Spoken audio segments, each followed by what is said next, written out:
السلام عليكم ورحمة الله وبركاته. الحمد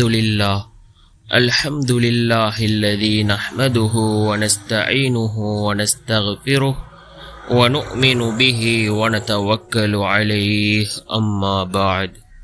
அன்பிற்குரிய அல்லாஹ்வின் நல்லடியார்களே, அன்பு சகோதரர்களே, நாம் தொடர்ச்சியாக பார்த்து வரக்கூடிய துஆக்களினுடைய திக்ருகளினுடைய தொகுப்பில் இன்று நாம் பார்க்க இருக்கின்ற விடயம் என்னவென்றால், நம்முடைய வாழ்க்கையில் ரிஸ்கை அதிகப்படுத்தி தரக்கூடிய 11 விடயங்களை தான் நாம் இன்றைய வீடியோவில் பார்க்க இருக்கின்றோம். அன்பார்ந்தவர்களே, அல்லாஹ்வின் நல்லடியார்களே, அதிகமானோர் நம்முடைய சேனலை சப்ஸ்கிரைப் செய்யாமல் பார்த்து கொண்டிருக்கின்றீர்கள். நீங்கள் சப்ஸ்கிரைப் செய்து லைக் இடுவதன் மூலமாக நமது சேனலில் உள்ள வீடியோக்கள் இன்னும் பல சகோதரர்களுக்கு கொண்டு போய் சேர்க்கப்படும். அவர்கள் அதனை பார்த்து பயனடைந்தால் அதற்குரிய கூலியை அல்லாஹ் உங்களுக்கும் வழங்குவான். அன்பார்ந்தவர்களே, அல்லாஹ்வின் நல்லடியார்களே, நம்முடைய வாழ்க்கையில் ரிஸ்க் அதிகப்படுத்தப்பட வேண்டுமா, அதிகரிக்க வேண்டுமா? இந்த 11 விடயங்களையும் நாம் நம்முடைய வாழ்க்கையில் கடைபிடிக்க வேண்டும். அதில் முதலாவது, ஹலால் ஹராம் பேணி நாம் நம்முடைய வாழ்க்கையில் நடந்து கொள்ள வேண்டும்.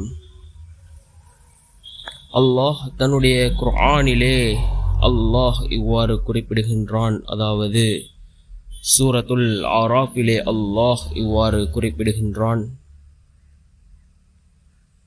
ஹலாலை தேர்ந்தெடுப்பதற்கும் ஹராமிலிருந்து விலகி இருப்பதற்கும் மற்றொரு சொல் தக்வா.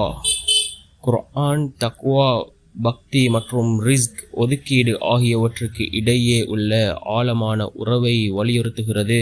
இது சூரத்துல் ஆராஃபிலே இடம்பெற்றிருக்கின்றது. அதே போன்று இரண்டாவது விடயம், அல்லாஹ்விடம் நாம் கேட்க வேண்டும், அல்லாஹ்வை நாம் அழைக்க வேண்டும்.